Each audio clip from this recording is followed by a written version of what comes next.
Hola, hola pibes, ¿qué tal? ¿Cómo andan? Fútbol boliviano, se viene la fecha 10 y como siempre pasa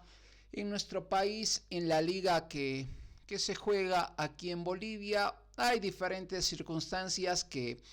muchas veces terminan interrumpiendo el desarrollo normal del torneo desde la misma situación social, desde lo que se vive en el país y cómo se manejan también las diferentes situaciones. Dentro de eso había un partido, el que se tenía que jugar mañana, en sí dos que se tenían que jugar mañana, no se van a jugar, al menos en el horario que principalmente se había designado. El primero entre Nacional Potosí, también Fútbol Club Universitario o Universitario de Vinto, y esto es por obvias razones, por la situación que se vive en el país. Inicialmente se tenía que jugar el día viernes en Nacional Potosí, o en Potosí, mejor dicho, con Nacional como local, y por los conflictos, por lo que se vive en la Villa Imperial, se reprogramará para una fecha posterior. El otro partido es el de Aurora y también el del conjunto de GB San José. Se tenía que jugar, pero también en cierta manera vamos a atribuir a temas sociales el hecho del que no se haya podido jugar este partido. Aurora, GB San José habían dispuesto de todo para que el encuentro se juegue con habitual normalidad, pero posteriormente se conocía que por temas de bloqueos, o al menos así habían informado desde el tema de la Federación Boliviana de Fútbol Aurora, que no se podían trasladar los equipos en su totalidad para la transmisión del partido, para el tema VAR y todo lo que necesariamente se tiene encuentro tras encuentro, y por esa situación el partido no se jugó anoche, se tenía que jugar anoche, y posteriormente habían declaraciones desde el lado de la Federación Boliviana de Fútbol indicando que el partido tenía que jugarse dentro de las 24 horas, que era fuerza mayor y demás, pero sabemos que también pudo haberse planificado de una forma distinta el hecho de que se pueda cumplir con todo lo que es el tema de la transmisión, que hay un contrato, que los equipos tienen que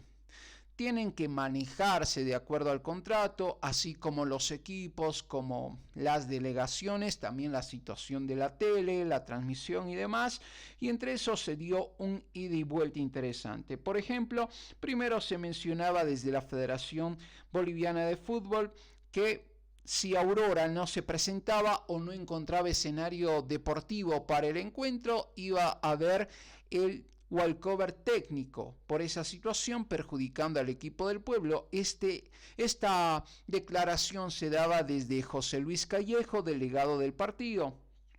Al fin y al cabo tampoco es culpa del equipo del pueblo, porque si inicialmente se tenía programado el partido y luego ya al día siguiente no se puede disponer del escenario deportivo, sabiendo que la gran mayoría, por no decir todos los equipos del fútbol boliviano, no tienen estadio propio, sino que utilizan los escenarios deportivos que se tienen ya en la ciudad, por lo cual también esto termina dificultando. Y entre sus declaraciones decía: la Federación Boliviana de Fútbol, a través de competiciones, estamos reprogramando el partido a las 10 de la mañana, lastimosamente que no contesta el director del DIDD, que es la Dirección Departamental del Deporte en Cochabamba, y demás situaciones. Ante eso también Aurora se pronunciaba e indicaba que este tema de la suspensión del partido fue por la irresponsabilidad de los que tienen los derechos de la televisión, no por una situación netamente del club, y posteriormente mencionaba que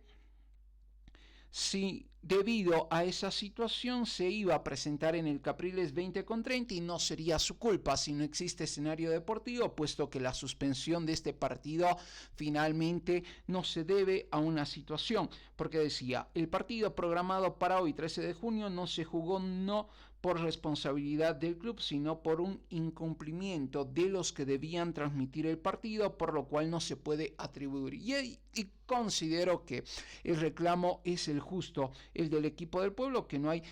manera en la que se quiera culpar, atribuir responsabilidad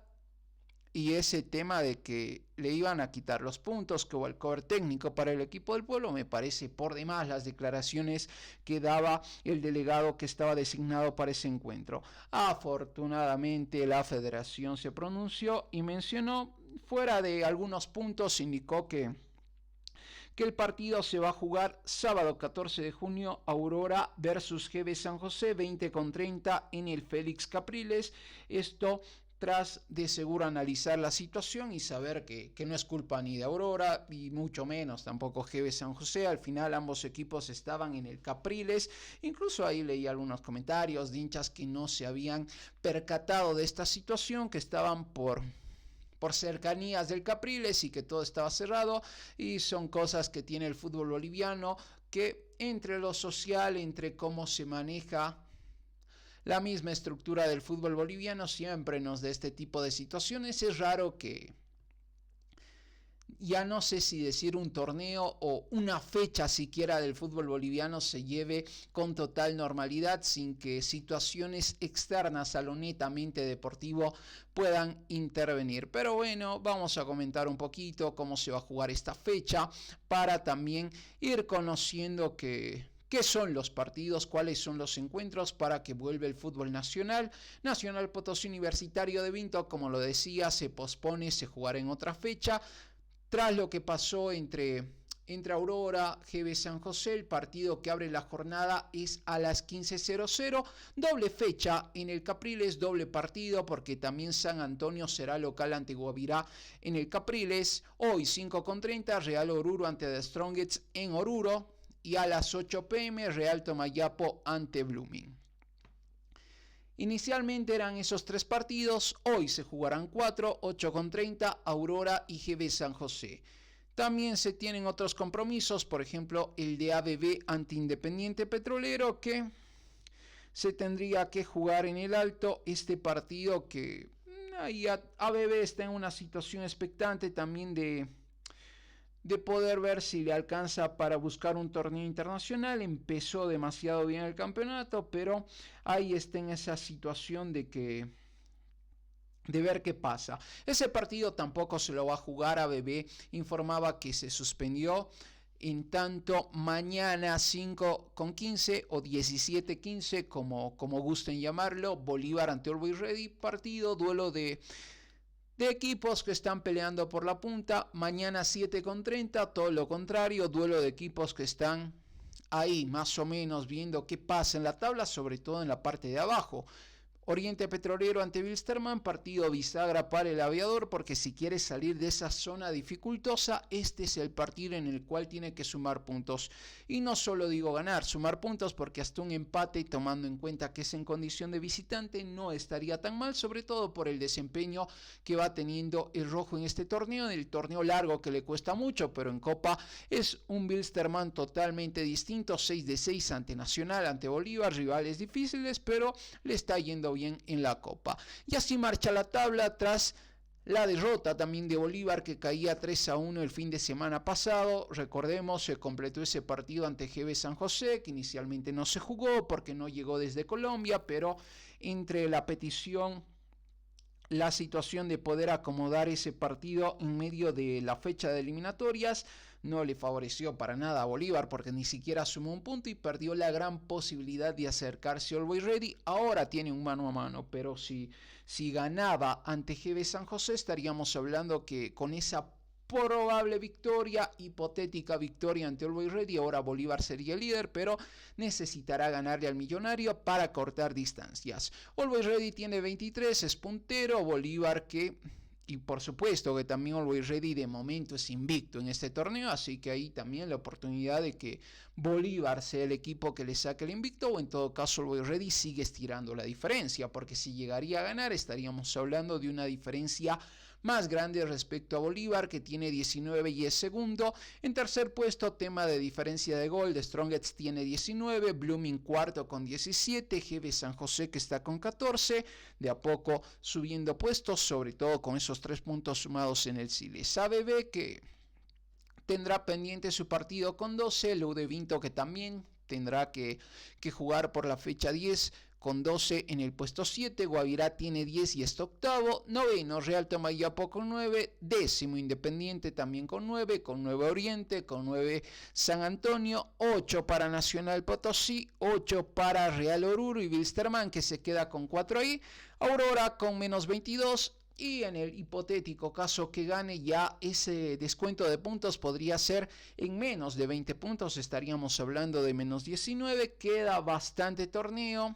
ya acercándonos a la tercera parte, todavía son muchos partidos, una situación muy difícil, muy al límite para el equipo del pueblo, más allá de la apelación al TAS, pero necesitará hacerse fuerte en casa ante GB San José si quiere tener al menos una luz de esperanza de que puede, en el caso de que no se revierta de ninguna otra manera la decisión, de que puede tener posibilidades de salvar la categoría desde la cantidad de puntos que vaya a sumar. Un poquito, pibes, de lo que vivimos en el fútbol boliviano tras lo que fue la doble jornada de eliminatorias. Importante también que no haya cortes en el fútbol nacional. Sabemos que cuando la selección está en una situación expectante, la prioridad siempre es la selección, pero no sé si el hecho de cortar la actividad del torneo local en cierta manera pueda llegar a favorecer a la selección, fuera de que es importante el trabajo en equipo, que los jugadores se conozcan y demás, pero ya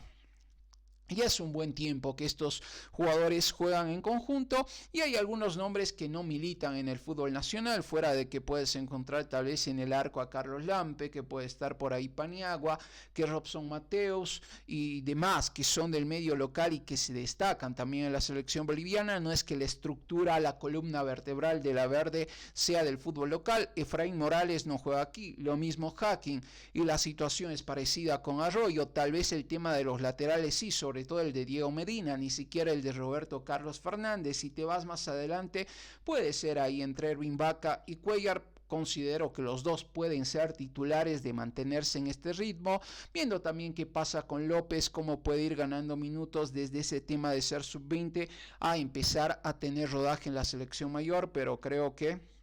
al jugar en Bolívar tanto Erwin Vaca y el mismo Robson Mateus no necesitarían tal vez esa situación de un microciclo. Ahí los acompaña Villamil, que no juega en el país, que está Miguelito Terceros, y ya después hay nombres, que está Monteiro, que está el Garañaz y demás situaciones. Creo que Miranda, si sigue metiendo goles en el Mushuk Runa, sería una gran carta, porque fuera de que Carmelo Algarañaz sigue siendo muy apuntado por esa situación ante Uruguay, que puede pasar, pero creo que futbolísticamente bajó bastante el nivel. Así que bien, Miranda podría ser una alternativa. Hay que ver cómo sigue la situación de Menacho, que Ábrego vuelve a Marruecos. Así que no creo que pueda favorecer demasiado a la selección boliviana, que vuelva a haber un parate. Quedan varios meses. La fecha probablemente se juegue en menos de 3 meses. Estamos hablando de unas 11 semanas más o menos para que se tengan los partidos definitorios ante Colombia en Colombia y ante Brasil en el Alto, así que también habrá que ver cómo se da esa situación. Creo que el rodaje, seguir por este camino de partidos y que los partidos sean muy intensos, que no se corten mucho, será de beneficio para que la selección boliviana se juegue el todo por el todo, y por qué no soñar con ese repechaje. Fuera de eso, vuelve el fútbol boliviano, vuelve con sus cosas. Sabemos que es un fútbol muy atípico a los que se tienen en el resto del mundo, y ni qué decir a los que tenemos también incluso aquí en el continente, que bien en Sudamérica es un fútbol por lo general muy diferente, sobre todo a lo que se vive en Europa, y dentro de esa Sudamérica, en Bolivia, el fútbol tiene un sinfín de situaciones muy particulares, muy del fútbol boliviano, que esperemos las malas se vayan dejando de lado y se puedan ir puntualizando también las cosas buenas. Lo cierto es que hoy tenemos 4 partidos, mañana se juegan más encuentros, quedan ahí 3 reprogramados, el de Nacional, el de ABB y también el otro encuentro que no se estará jugando, así que habrá que ver qué pasa con el fútbol boliviano, y también esta situación de que tenemos calendario, que sale el fixture, que hay fechas, que hay horas, pero casi nunca se termina cumpliendo. Así también la tabla, repasamos un poquito cómo queda la tabla y cada vez nos acercamos al menos a la primera vuelta del torneo. El fútbol boliviano, el fútbol que nos apasiona, pero que también tiene sus cositas y que le dan su sabor, le dan su condimento al fútbol de nuestro país. Como siempre, pibes, ya tenemos video nuevo en el canal, historias de los jugadores, siempre es importante su opinión. Ahí en Facebook, en TikTok me dejan sugerencias de jugadores, las voy leyendo, voy haciendo videos, así que ya pronto seguirán saliendo y cada día prácticamente tenemos historias de jugadores que tuvieron algo destacado en el fútbol boliviano, tal vez si son de otro país o si quieren historias de jugadores que no hayan jugado simplemente en el fútbol boliviano, sino que sean figuras del ámbito sudamericano, porque no también del ámbito mundial, que hace tiempo hice varias historias de esas, así que también ahí para que puedan revisar en el canal. Como siempre, un gusto poder comentar un poquito del fútbol, siempre es importante escuchar su opinión, así que estaré leyendo los comentarios, denle like, compartan, suscríbanse y pueden seguirme también ahí en Facebook y en TikTok como El Pibe Brandon. Se cuidan, nos vemos en un próximo video, chau chau.